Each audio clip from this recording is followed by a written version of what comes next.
I'm Ethan. I love muzzleloading. Today we're talking with Eddie Davenport and getting a little bit of a SHOT Show recap from a muzzleloading enthusiast perspective about some of the announcements and some of the scuttlebutt that was happening at the 2025 Shooting Hunting Outdoor Trade Show. What are you looking forward to this year before we jump into SHOT Show stuff? Like, what are some of your first competitions coming up?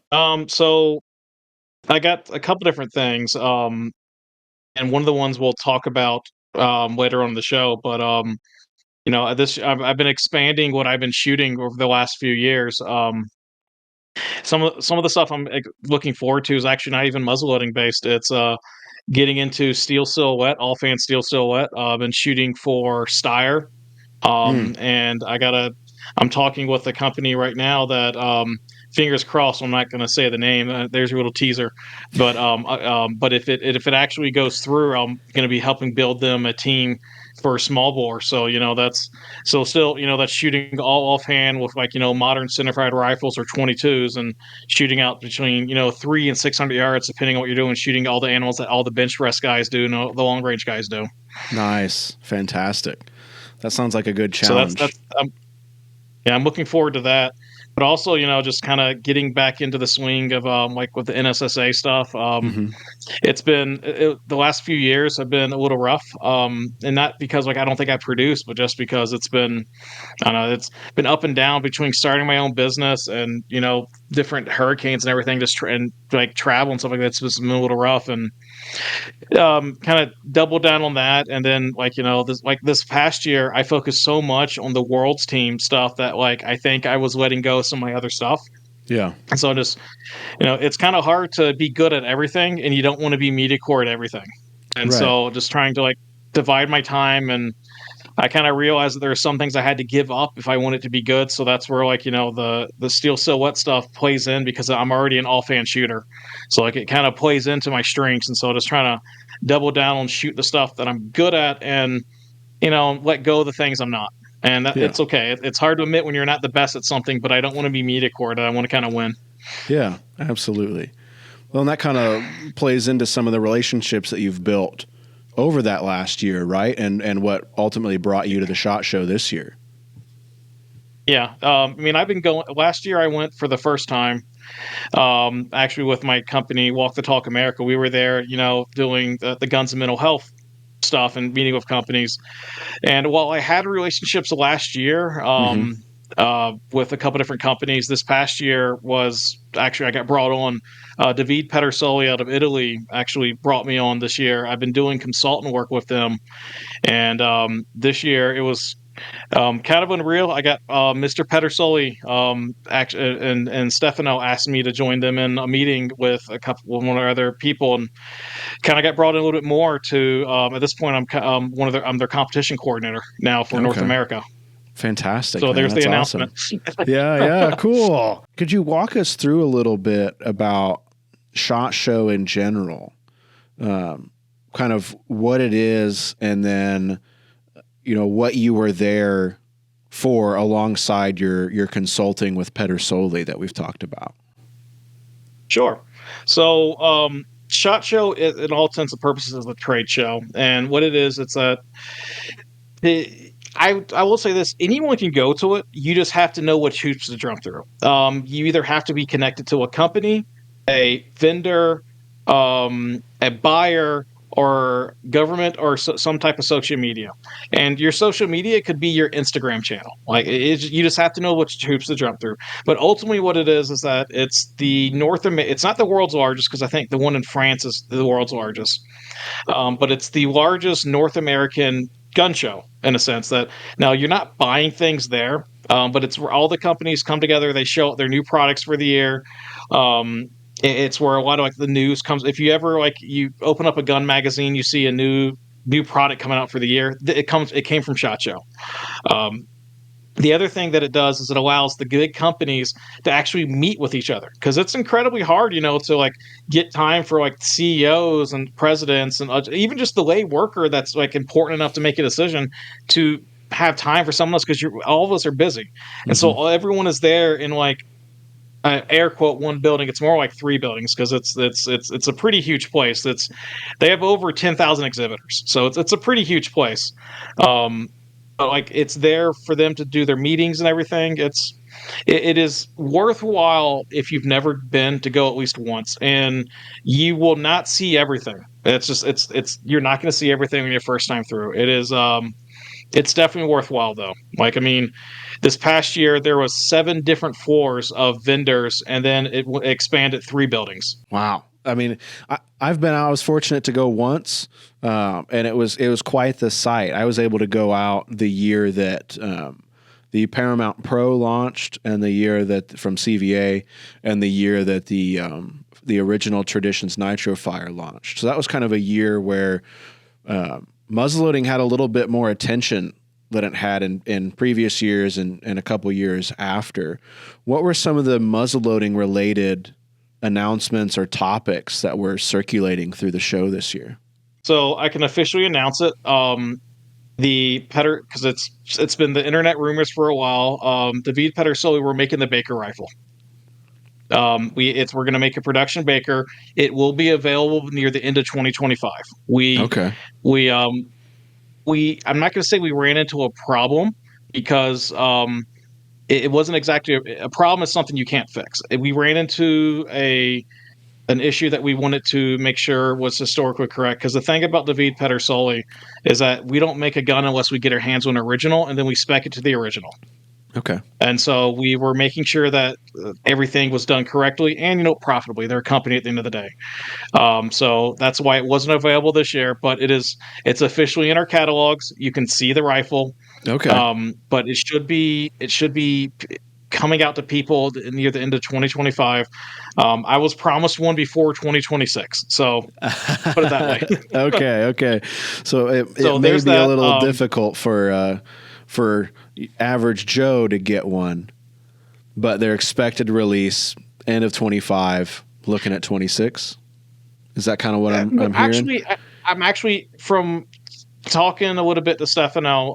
And Stefano, by the way, if I keep saying that, but it's Stefano Pedersoli. He for all intents and purposes is the president of Davide Pedersoli at this point in time. His father is still around, but Stefano is definitely the day-to-day operations head guy. But we're actually, I think, probably the summer, like maybe a launch of the summer, into the winter, because I know that with all the anniversaries and stuff coming up, they're trying to push this rifle for the European anniversaries, and then just the American reenactors and stuff like that really want this gun to be on the hands.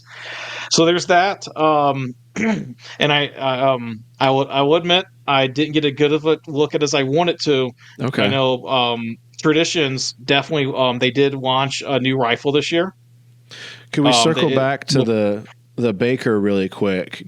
Can you share absolutely.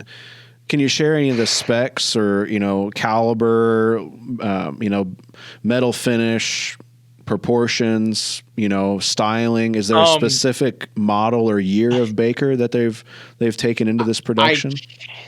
So you're asking for a time period of the rifles that I'm not the best with, so I apologize. That's okay. And I wish I had their catalog in front of me.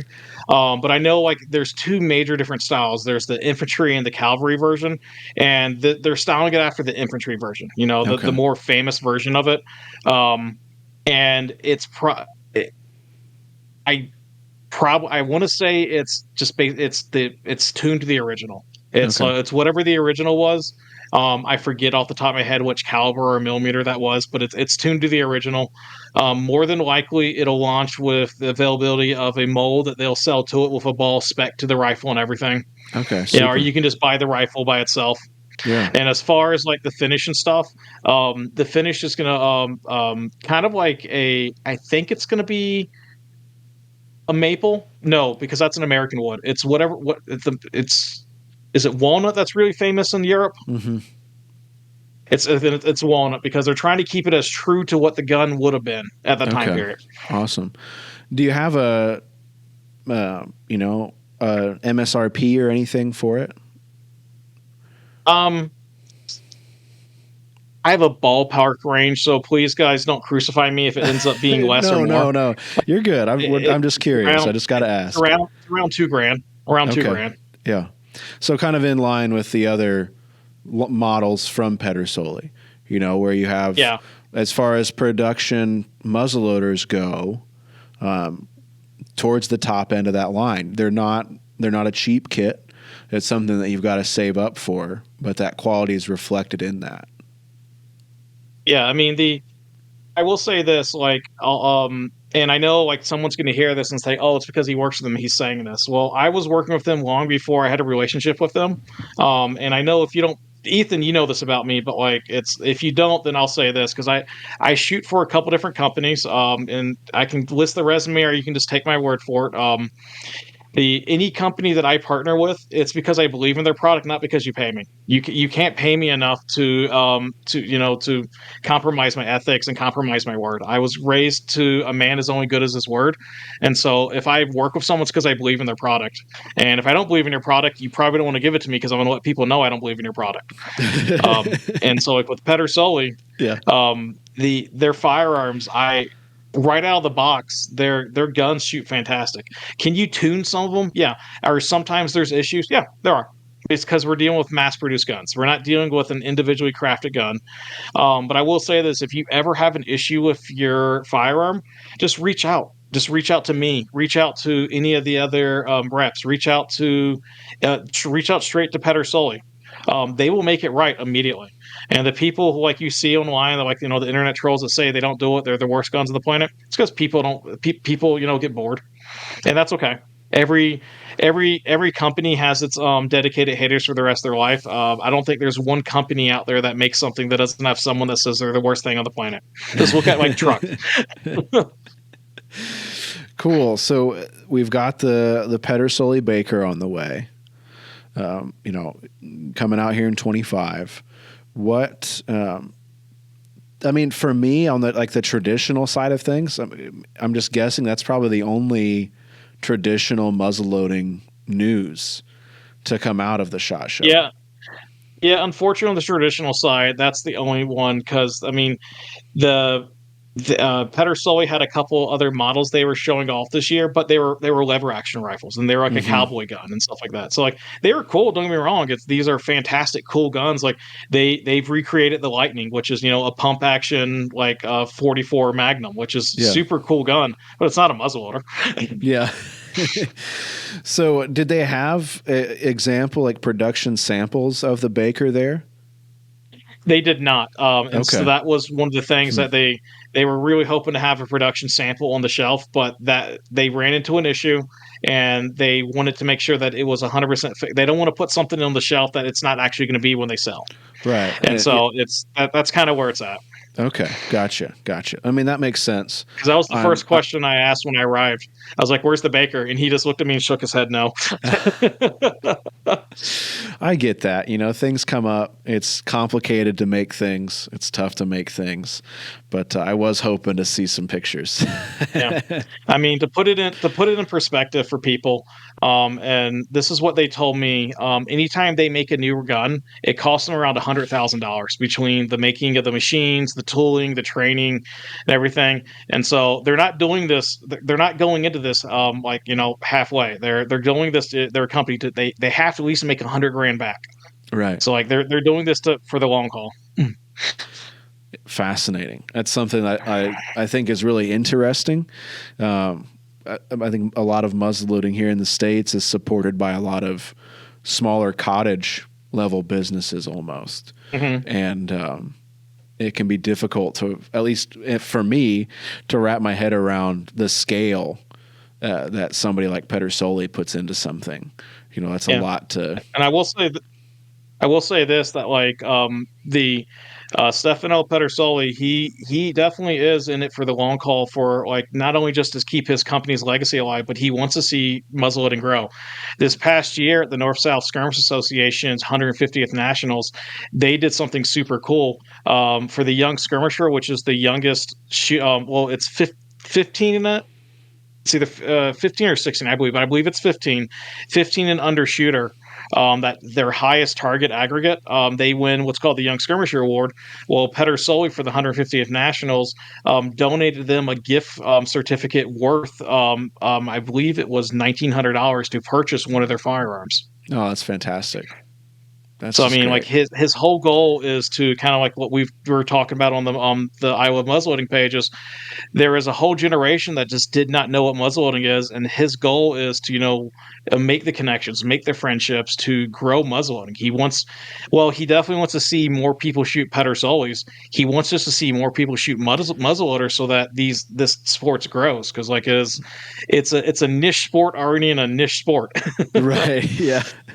Yeah. I joke that oftentimes muzzleloading is seen as kind of the grandpa in the corner in the rocking chair, for the shooting sports world. At least that's how it felt for me, kind of being at the SHOT Show. I'm there, bright-eyed and bushy-tailed, wanting to talk about this one of the smallest aspects of the shooting industry.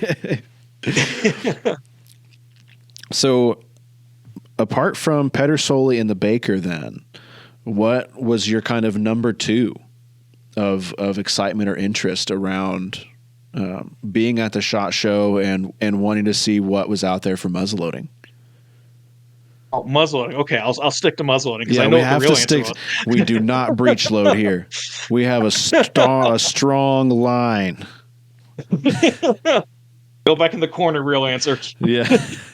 I don't want to hear it. So I was able to walk past. I was able to walk past Traditions booth, but unfortunately, I will admit I didn't get the time to spend there that I wanted to.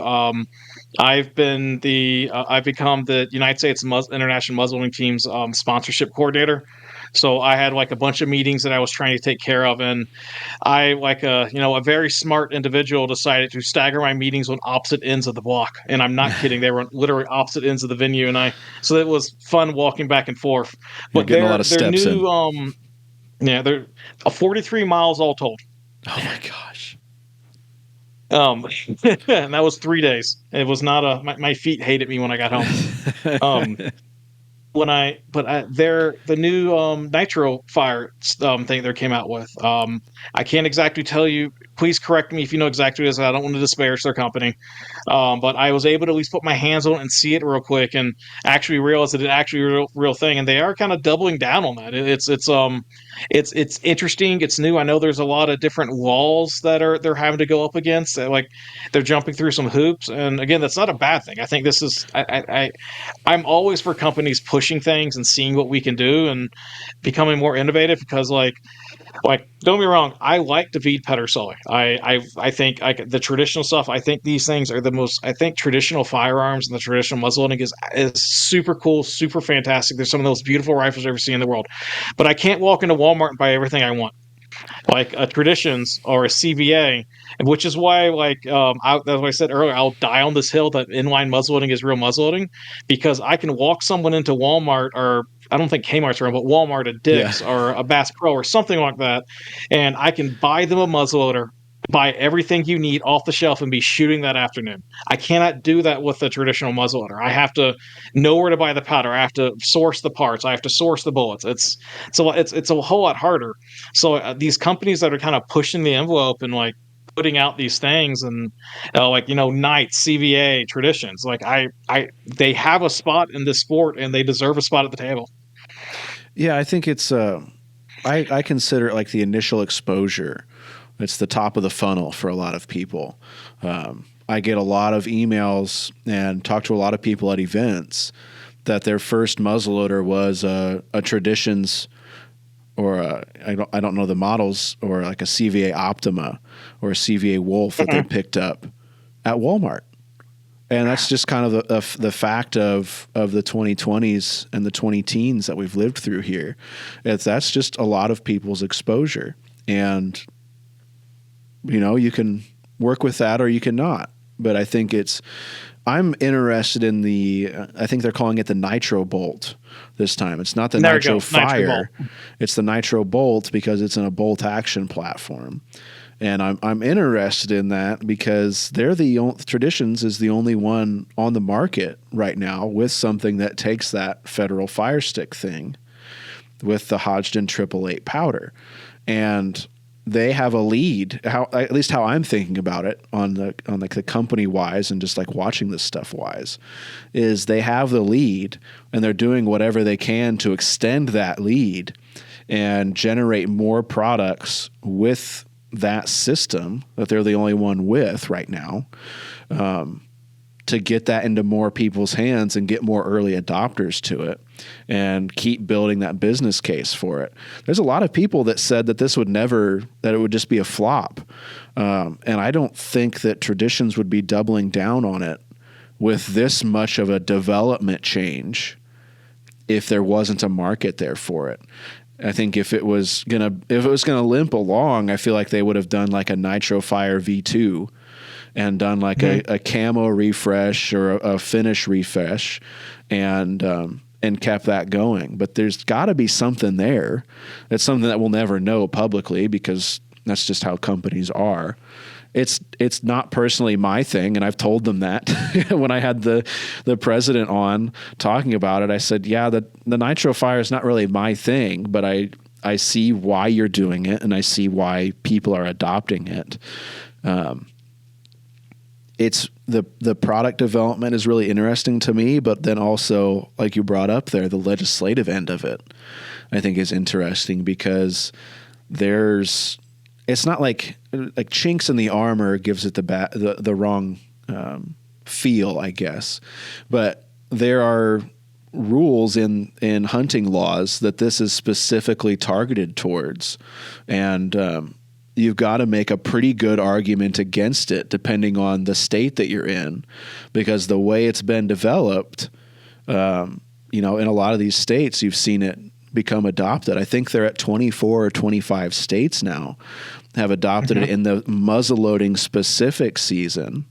And then the centerfire seasons, they seem to be widely accepted as functional and usable for those hunting seasons, but it's those muzzleloading seasons they're trying to get into.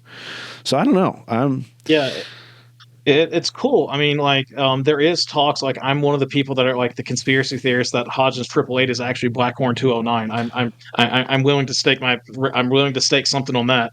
I have cut open a fire stick and looked at the powder side by side, and it is nearly identical. The only thing that is different to me, I think, is like the granule size that I've looked at. But that's one guy's just, again, redneck engineering. That's the kind of stuff I do. I haven't done a ballistic test on it because I don't have a Nitro Fire. If anybody wants to send me one, we'll gladly do it. But yeah, I know the people at Traditions. I mean, I'm not best friends with them, but I've worked, professionally with them and had professional conversations. And, just like anyone, one, they're a business. They're a very successful business. And two, we'll call it as they're not dumb. You don't double down on something that's not profitable. And the way that they're going at it, they are being very specific. They're targeting states that they call it primitive seasons or primitive ignition seasons. Like North Carolina, technically, I can shoot some of my carbines in it because it's a primitive ignition system. Like my Smith carbine, the 1863 Smith carbine, it's a breech loading firearm, but it uses a musket cap to fire. I can hunt with that if I wanted to because it uses a primitive ignition. And so it's states like that whose laws are worded in ways that are advantageous to these companies that are doing this. And this isn't a bad thing, guys. Like the people who get upset that this isn't a bad thing. More options for people is never bad. And as a kid, I was a purist for a little bit, but also it's because I think I didn't know better. But as an adult, one of the things that immediately, outside of the fact that I can get someone into muzzleloading quickly, that kind of brought me over to quote unquote the dark side, I guess, is the fact that where I currently live is technically a rainforest. And especially during deer season, man, I get so much rain. It's like I like to hunt with my musket. I like to hunt with a flintlock. But if it's pouring down rain, I don't want any of those things. I want to be using a large rifle primer or a shotgun primer. I want to be using something that's putting so much heat out there that thing's guaranteed to go boom if something walks out in front of me. Mm-hmm. And I think that's where hunting is at. For a lot of people, time in the woods is limited, and you're trying to take all the advantages that you can. And I think that's kind of reflected in this. I think the wildest thing to me still remains that Traditions has their feet in both camps of the traditional side of things and the modern side of things. I'm going through a couple tests right now that I started before it got super cold, and I'm hoping to finish here as it warms up for spring. But with their introductory flintlocks and with their kind of intermediate to their more advanced level flintlock models, as well as their Pursuit XT inline, kind of going through and saying, okay, this is what my first 100 shots looked like with this kind of affordable tier muzzleloader, flintlock muzzleloader. But they're able to balance that both, they're doing this wild, weird stuff with the nitro bolt now. And they're also producing your affordable, accessible tier of traditional muzzleloaders as well, to make that accessible for somebody that wants to try it. And I think that's neat. If they weren't doing that, if it was like Knight or CVA or like Woodman developing the Fire Stick, you could say it was different, but Tradition still has their feet and their production and their money behind that traditional side of things. So it's, it is what it is. One of the things that I really enjoy about Traditions is the fact that they make the cheap introductory kits. And I'm not saying cheap quality wise, I'm saying like money wise, like especially in this economy. A good friend of mine, Rob Pincus, he runs the Gunmaker match down in Florida where people like 3D print their firearms and they run them through a whole match and see how they can do. He's a huge proponent on, like the quote, like people call them ghost guns. That might be what you actually will think of them, like, the homemade AR-15s and stuff like that, homemade pistols. But it's a 3D printer with barrels and parts so that they are safe. But he runs that match, and he's a good friend of mine. He knows all the muzzleloading stuff. He wanted to actually make a gun because he says he's made a gun of every era. He's never made a muzzleloader. And so he asked me what to do. I said, we're going to buy a Traditions kit because it's the cheapest way to get into this, and you're going to have a good quality gun. So he made it. We put it together over the course of a weekend, because they're basically about 85 to 90% finished already. We finished putting it together, made it look nice and pretty, put some cool tricks in it, like some of the stuff, like, the bone black and some of the other cool things to kind of like age it, make it look appropriate. And next year he's because we made it, unfortunately, right after deer season because just the way the timing's lined up. Well, he's going to hunt on his property with a muzzleloader. He's looking forward to taking a deer from a muzzleloader for the first time ever, and it's because a $400 kit out there exists. Yeah, I had a gentleman come into the shop today actually, and show me pictures of a kit that he put together from watching the channel, and that doesn't get any better than that. I mean, just seeing how proud he was, how excited he was, and then we got to talk about shooting and that stuff. I mean, it does not get any better than that, man. That's tops for me. I guess I got a question for you because I'm trying to relaunch my YouTube channel this year. As some of the companies I work for and I shoot for have been pressuring me to get a little bit more marketable in that regard. And so you got to listen to what the bosses tell you. But by the way, if anyone's never done a YouTube channel, it is so hard. So the fact that Ethan does this so much, like, you give him props, guys. It is hard to run a channel. Don't butter me up, but man. Come on now. I'm about to because I'm trying to get a good answer. YouTube has some pretty harsh policies when it comes to gun making because of the countries we access. How do you go about having the gun build videos on there? Because I actually have a smoothbore kit that a Tradition smoothbore kit that I'm going to be putting together for NSSA purposes, and I want to videotape it. How do you actually go about keeping your videos not being banned? So, it's for anyone out there that's curious. It is tough right now. I've had one video from, I think I have 3 kit series or maybe 4 kit series right now on the channel. I've only had one video from those series pulled. But I anticipate more at some point, and that stinks. There wasn't an explanation. And I'd have to look at my records as to what video it was, like what the topic was. And I can try to get that for you, Eddie. So you can maybe try to steer clear of that. I've been very fortunate that I've not been more affected by that. But going into 25 here, that's something that I'm having to think about, because I've got a couple kits that I'd like to do, and I enjoy doing them.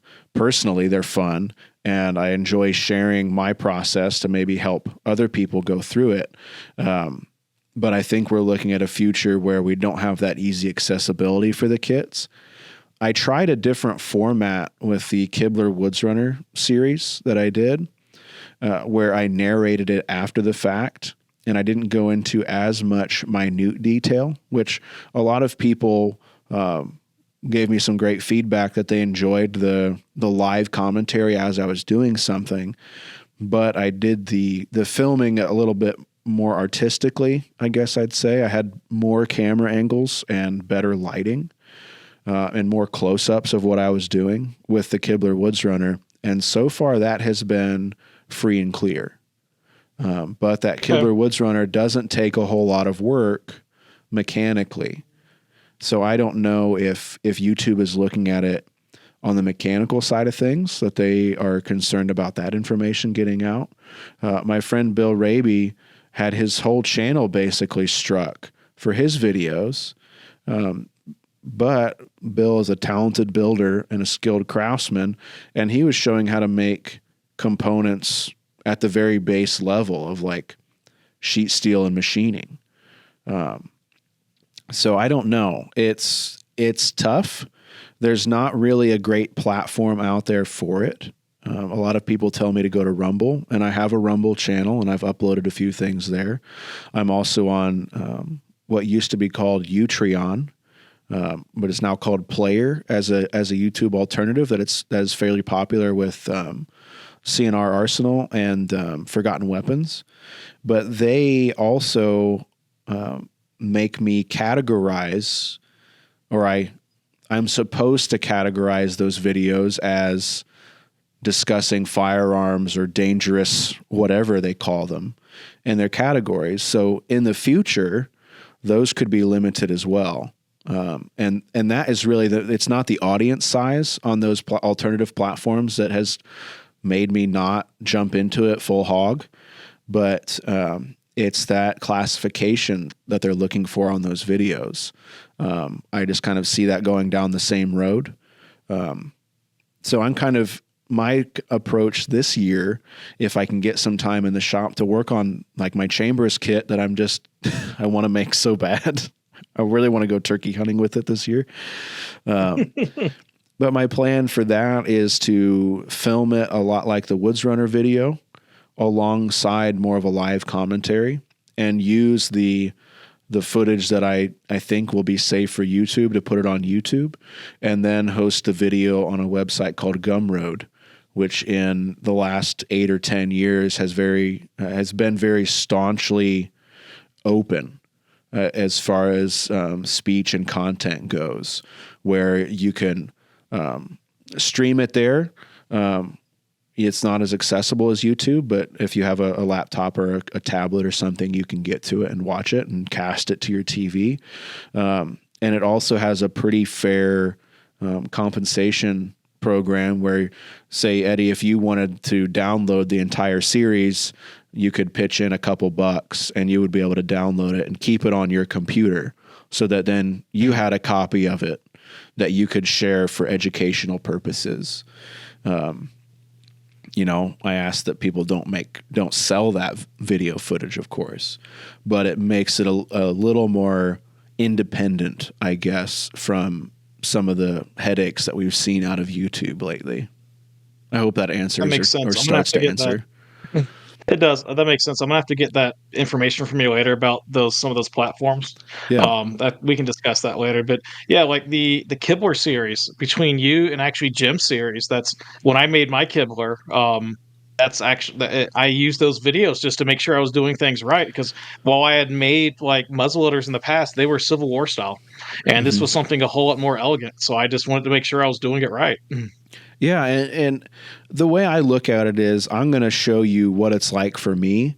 I have some experience with it, but I also make a lot of mistakes, and I think part of it is trying to show, and I think part of why it's so advantageous to share the kit building is to show one way to walk through some of those mistakes. I mean, there were several times on that Woods Runner, it was my first carved kit, that I made a lot of mistakes, but I had a lot of fun going through and trying to walk people through how I went about addressing some of the issues and fixing things that I ran into. And I think it's only going to get harder. I think the biggest problem, I think you talked about it in the state of the channel, the state of muzzleloading 2025, is that YouTube is a worldwide accessible thing. And like, because it's accessible in countries where firearms are 100% banned, is we run into this issue. And as you said, even though the ATF agrees if a muzzleloader isn't a firearm or a gun, as they put it, it doesn't matter to YouTube, because at the end of the day, they are a privately owned company, and we can hate on them all they want, but they are a privately owned company. And, as a red-blooded American, I believe privately owned companies can do what they want to do, even if I don't agree with it. Yeah. I would like to see region-specific categories. I think that would be a fairly simple means to help muzzleloading, help channels like ours, help channels in the firearm space without being a whole lot of overhead.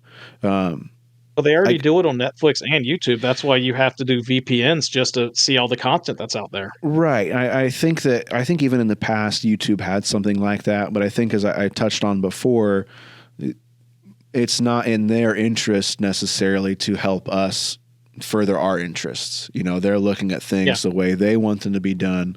And it's kind of just you've got to play ball sometimes.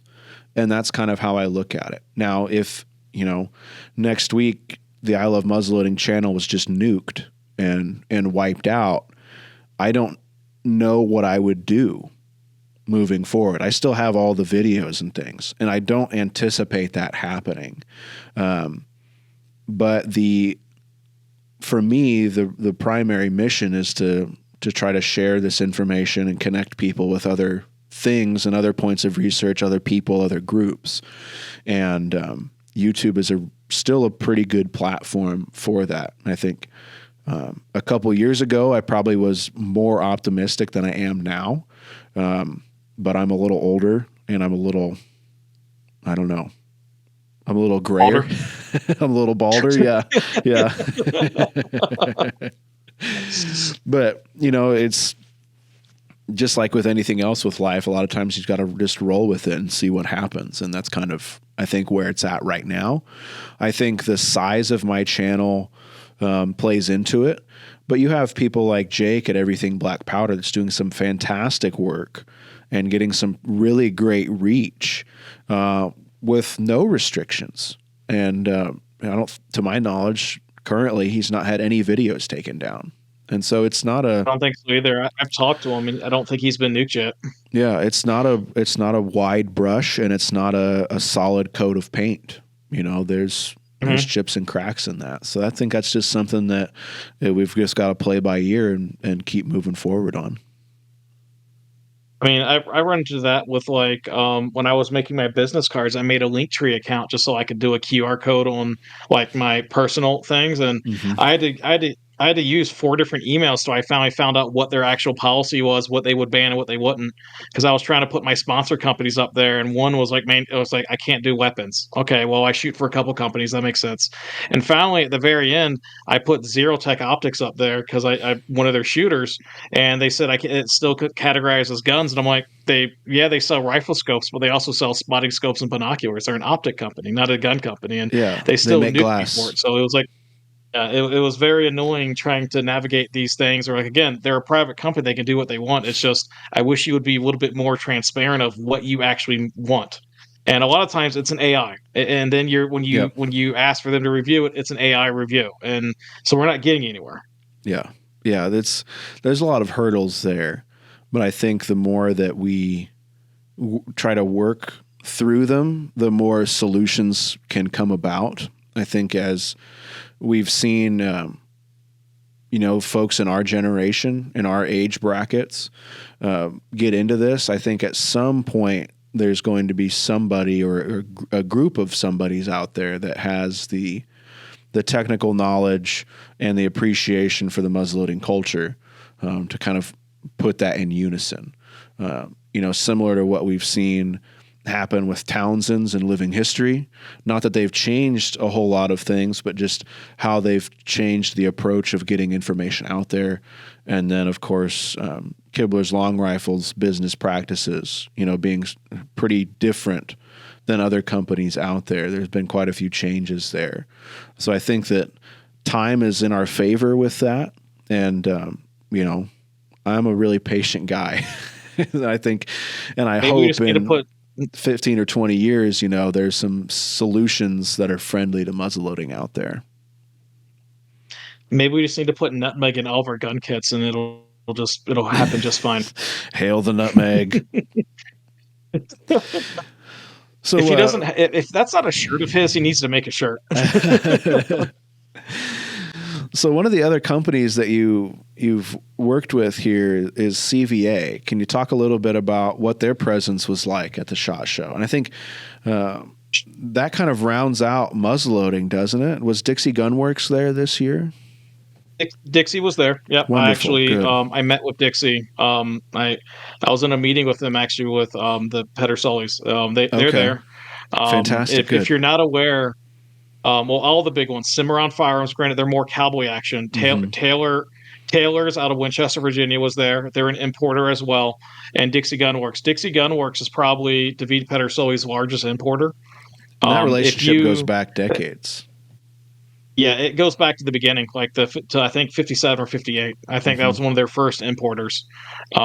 If you are in America and you want something off of Davide Pedersoli's website, and if it's not showing in stock, just simply call Dixie up and go. And some people don't want to work with Dixie. I don't want to go into any political reasons. If some people don't want to work with Dixie, then call Taylor's. Either one are importers, and go, hey, I want this product, and it may take a month because it's coming from Italy, but you'll get it.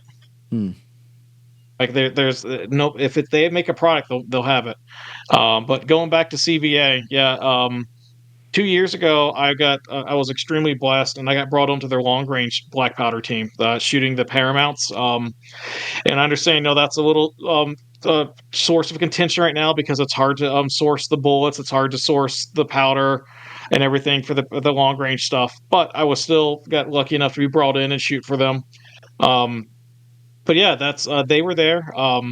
And they, like, on the modern muzzleloading side, I think they are fantastic. I've always been a huge fan of Bergara, which is their parent company, and so all the barrels that go through CVA are Bergara barrels, and so Bergara is some of the better barrel makers in the world, and it's some of the better steel that's out there in the world. And I'm pretty good friends with a barrel maker out of Tennessee. That supplies most of the major AR-15s and other barrel companies out there. And so saying this might make Jeff upset, but Bergara does a pretty good job, man. But their stuff's pretty good. They unfortunately no new products this year. It's more just showcasing what they have. But it's in the muzzleloading world, it's kind of hard to reinvent the wheel every year. So again, going back traditions, it's kind of cool that they are pushing the envelope in some regards. Yeah, I think we saw some new colors or finishes on the Optima, I think. Some the new different finishes, some minor things that they're doing, and it's giving people different options. There might be some stuff in the work. We'll see in the next year or so if we what can come out from that. I think there's some stuff happening that'll be pretty cool, but that's about as far as I can say.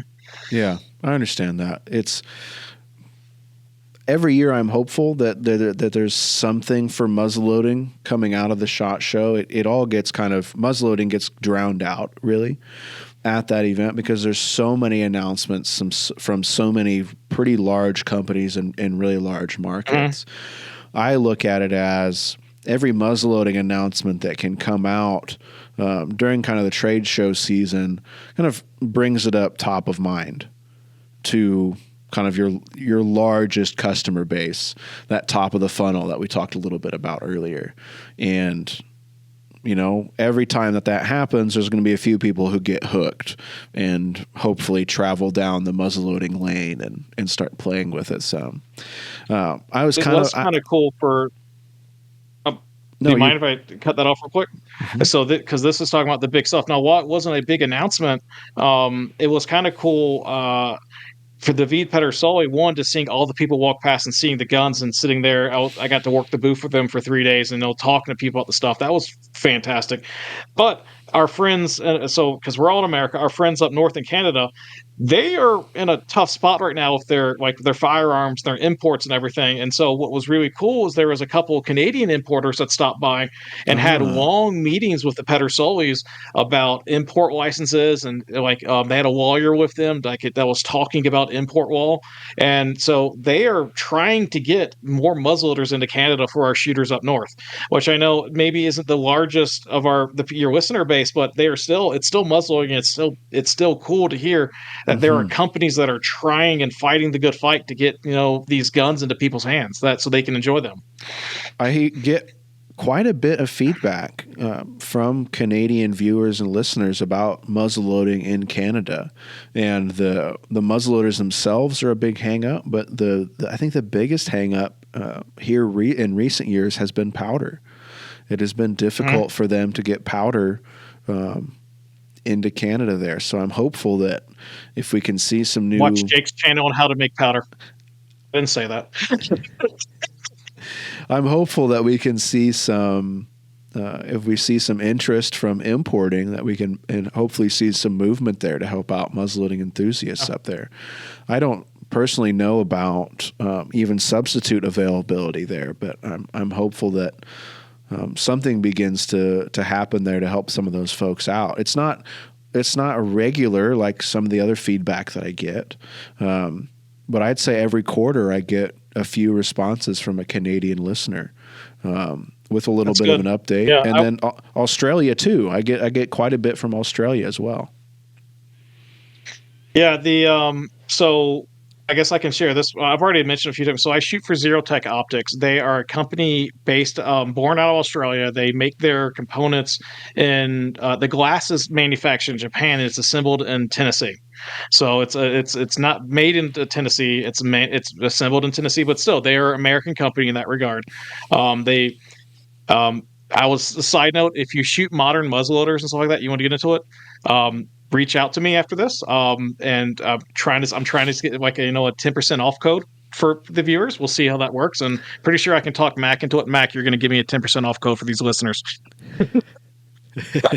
But regardless of that, they sponsor a couple pro shooters out of Australia, and I got to have actually a talk about muzzleloading with them and the worlds because like one firearms in Australia is hard to do to begin with just Mhm. because of the rules and the regulations in Australia, and listening to them about the availability of like powder and everything there was kind of unreal. And then I have friends of mine that are professional hunters in Africa and hearing about the muzzleloaders in Africa. In fact, I found out this past year there's a contingent in South Africa, probably about 20 people, that once a year they do. How like in America we do the old style frontier walk out in our woods walking and live out in the woods for a week. They do the same thing. They do an old style safari where everything is a muzzleloading hunt in the African plains out of South Africa. Out of South Africa. Oh man, that sounds cool. Because that's Yeah, so the the world is growing. It is growing. It's hard to grow in other countries, and so that's why in America we really need to keep it alive. Like I know, Mhm. like if you're listening to this, you're probably already the ones preaching this, but you know, hey, teach someone to shoot. And the biggest thing is like I guess I can do you mind if I go on my soapbox for a half a second? Yeah, you're good, man. Okay, but the biggest thing is that like the gatekeeping in this community has got to stop. Like the hatred towards inlines, and I'm not trying to call it any clubs, any organizations, or anything, but there are organizations out there that are not fans of inlines for whatever reason, and it's got to stop because it gets people in the door. If you host a club, and you do your Saturday shoots or Sunday shoots, think about just allowing a person on the inline to come in and shoot for your round ball thing. Does with sights, with or with optics, without optics, it doesn't matter. Think about allowing them to come in, because I guarantee you, once you're in, they get to see, a Chambers muzzleloader or a Jim Hawkins, or when it comes out, I should say, or or a Kibler kit, or any of these firearms, like one of these like that well crafted, heirloom rifles. Someone's going to come over there and take a look at it, and they're going to be hooked. Yeah. Especially if you let them actually shoot a flintlock. But you got to get them in the door first. And if they think that they can't come in because, it's a bunch of old grumpy, I almost said a bad word, a bunch of old grumpy men, it's not going to work. And so, and we keep saying, teach someone to take someone out to muzzle shoot. Okay, that's fantastic. I want you to do that. But you got to allow it more accessible. And I'm preaching to the choir with the NSSA and this stuff. Granted, we're a little bit harder because we're a Civil War style shooting, but our organization, it's not dying, but we have a bunch of older members that in the next 10 to 20 years, we're going to lose a third to half our membership because of just of old age. And so and that's the state of muzzleloading is in that state right now. And so we need to future proof us if we want to continue to survive in the competition world and the hunting world. Anything it's just the state of muzzleloading is not. We're not in the panic stages yet. We're not like DEFCON 5, but we're definitely up there. It's you need to future proof this if you want to be able to shoot. My goal is that, because I don't have kids and we don't plan to have kids. My goal is that on my deathbed, that my competition original firearms are going to still be able to get shot and be able in someone's hands that appreciate them, and not just put in a pawn shop because there's nowhere to shoot them. If that's something that I can accomplish, and I can make sure that these things can still be used, these 400-year-old rifles can still be used long after I'm gone, then I have made my life worth living. That's right. I think you're not alone in that, and I think that's where a lot of folks are at, thinking about this and looking to the future. I think there's a lot of those kind of conversations and thoughts happening right now. And I think that's good. I think that's good for the sport and good for its future. So how many people at the SHOT Show did you evangelize the purity of loading at the muzzle to? Did you get anybody converted? Because I feel like I would have to go and be a disciple of loading from the muzzle. No breech loading. So it is a sin. We load from the muzzle and we are pure. So I mentioned my buddy Jeff. He owns oh my god, I'm sorry, Jeff, I can't remember the name of your company, but the lay person wouldn't know them anyways, because they make barrels that they sell to the major manufacturers. So they basically make the barrel that's in, I don't know, like 20 different companies' guns. I was talking to him, and he already knew me through Zero Tech, and he now, because he lives closest to me, he now wants to go out shooting and introduce his kids to muzzleloading, because they said they had this gun but know nothing about it. Mm-hmm. And so I said, you know what, I'm gonna take you guys out. I have all the supplies. We're gonna do a range day, and we're probably gonna do it when it's a little bit warmer, because we're dealing with 7 and 8 year olds. I don't want to freeze them out the first time they go. But I got a little cadet rifle that's perfect for these kids. So I'm gonna introduce them to it and let these kids have a blast. Probably take a bunch of pigeons and water balloons and just let them break everything in the world. That's awesome, fantastic. So that one was a good one to bring over. Just a couple other people. There's a couple other projects in the work that soon as things are approved, that we will make the announcement the day they're approved. But there's some cool things in the work that some companies that did not know about their product could be used in the muzzleloading aspect that now do. And soon as stuff gets approved, these announcements are being made, and it's pretty big for muzzleloading. Awesome. And that's not just me trying to be facetious. This is about as much as I can say. And Ethan, I know you're probably going to be begging me to talk to you, but it's some pretty big news down the pipes. I will dig it out of you. I will pull fingernails. I've got a car battery ready to go, Eddie. Some people pay extra for that, Oh, goodness. Goodness gracious. Well, Eddie, thank you so much. For the record, everyone, I'm a therapist, so there's that. Thank you so much for, one, going out and evangelizing the good word of muzzleloading at the SHOT Show. And then two, saving up this information to come by and share some of that with me here and with the audience. I'm really excited to see what people think about this. And, get some more SHOT Show coverage out with some of the itemized stuff that we've seen and heard about, and see what this looks like, this time next year. There's a lot of stuff that's happening right now. This time next year, we're going to see, did it happen? Did it not? And so I'm excited to kind of follow along with that news and see some of the hits and some of the misses. So thank you, Eddie. I appreciate it. Thanks for having me on. If I could do my short plug that I do every time with one of the organizations. Absolutely. Yeah. So right now, I mentioned it earlier, but Walk the Talk America. So we are a guns and mental health organization. As I said, that I'm a mental health therapist. One, we're famous for a couple things. One, we work with clinicians to understand what firearm culture is and actually how to work with people. We also work with gun companies to try to help better mitigate, negative outcomes of firearms. That could be suicide. That could be, negative discharges. That could it could just be, like bad marriages. It could be anything. But one of the things that we do right now is that we're conducting a survey, a 2A survey. If you go to WTTA.org or walkthetalkamerica.org, either one will take you to our website. But we're conducting a survey right now that we want all firearm owners to please take. It is, unfortunately, this one is not anonymous. It's not like our free mental health screening that you do have to put in your name and email address. We're not selling your information. What this is designed to do is because we go to these like Brady's Moms Demand Action and Brady gun control conventions where they're like preaching about firearms are evil, need to be banned. We go to there and we use our information to try to push back against their kind of like paid for research that says like, no, actually, this is what gun owners are saying and not what your paid research says. So we need all gun owners to please take this survey and give it to your friends and tell them to take the survey, because the more people that we have that take the survey, the more that we can push back against an anti-gun narrative and better help keep our rights around. I think that's fantastic and a good cause that we can get behind for sure. I appreciate it. Actually, no, that's basically it. If you want to find me, I'm Black Powder Therapist on all the socials. I am going to be relaunching my YouTube channel. There's only a couple videos up right now, and they're not very good. I plan on keeping them just because I think it's fun to see where I came from. And when they finally relaunched, but I finally bought a camera. I'm finishing up an actual workbench this weekend, hopefully. So so both sides are done. And the stretchers are done. I got to glue it and put the top on and build the interior. But it's the hard part's done. Yep. It's my ADHD finally got put to good use.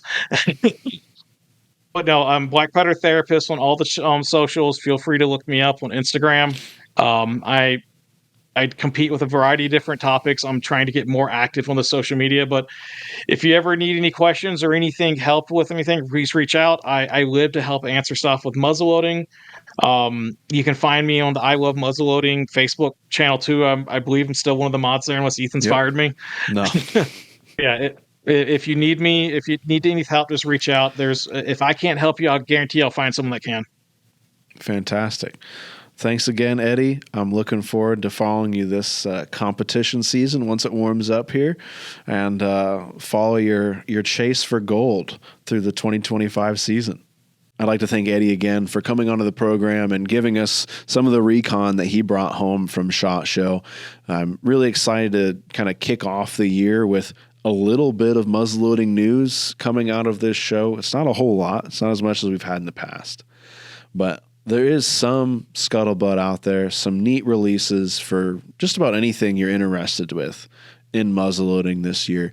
If you'd like a more succinct breakdown of some of the SHOT Show news and some of the news that's happened since SHOT Show, check out the I Love Muzzleloading news segment specific to this part of the year. We'll break down more details about what we've had confirmed, what's still speculation, and when we can expect some of this stuff to be accessible to you and me, the muzzleloading enthusiast at home. I'll have links to Eddie's social media and YouTube channel in the video description or the show notes for the podcast if you'd like to follow along with what Eddie's doing this year. I encourage you to do so. I'm really excited as he continues to expand what he's doing in muzzleloading and for the muzzleloading community. Once again, I'm Ethan. I love muzzleloading. Thank you so much for watching. We'll catch you next time.